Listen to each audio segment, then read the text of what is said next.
deebisee guddisee. Oromoo saba koo qajeelon nu ta'a ormi keessummoota. Kana faarsaa. Luukallee jira mana barnootaa kan nu baasee jiru mallee naafimoota. Ji'eellee nu fidde orma kattaamoota. Maallaqallee luukallee kabeettii diboota. Dhibaatii luukallee kadamaa joolloota.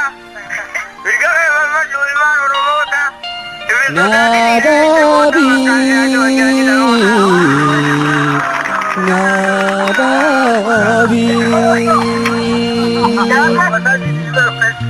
Nadabiya shufera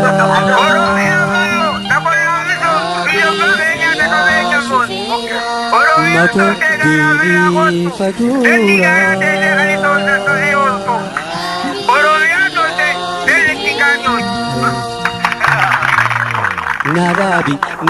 Nadabiya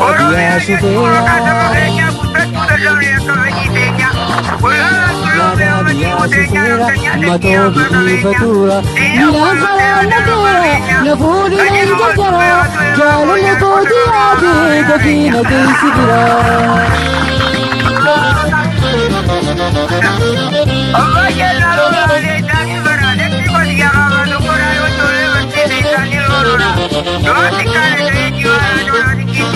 Bade tindabe Dio aragesa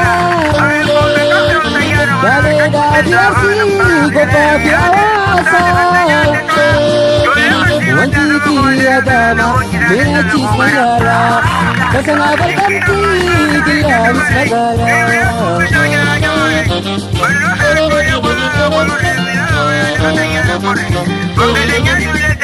Yadelo pideka Gorana muyale Wajiso pijimma Akaro badale Matuda vigore Dekamina gorisa Jimuda vigepi Begi filososa Nandikati shufera Jindabi misfatura Yada karana jira Jalala koti ade Katina gaisidira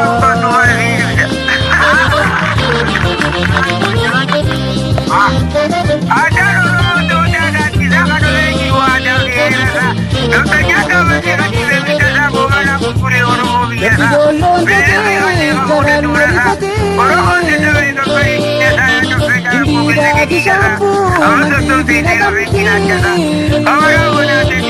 Achi sitarna ringe, butarambo singe, garanko rifatu, sini mate aaye.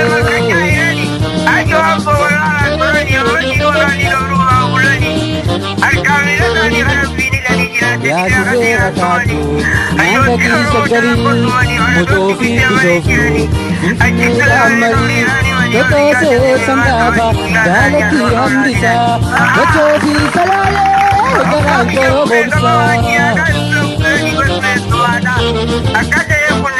Nandibati shufera, Punjabi isfatura, Yada karana jira, Nangati ranchachara, Jalale kodi adi, Takina kaisidira.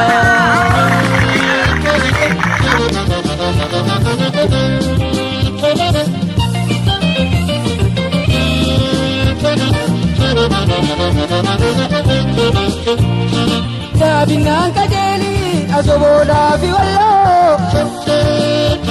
Milkau alalu, jala ko kalkalo Shufera ko jabadu, nakadu goroti Waldaya jeti, ilabu sirayati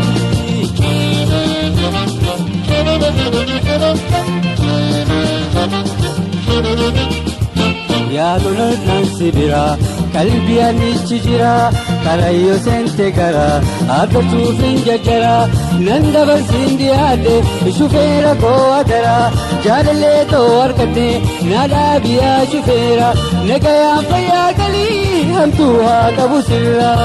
Nandabar sindi ade, jaalalle saarkate, nandabar sindi ade, jaalalle saarkate, nagaya fayya gali, hamtu haa qabu sirra. Nandabar sindi ade, orsa yoona harkate, nandabar sindi ade, jaalalle saarkate. nagayaan fayyaa galii hamtuu haa qabu sirra hamtuu haa qabu sirra hamtuu haa qabu sirra hamtuu haa qabu sirra hamtuu.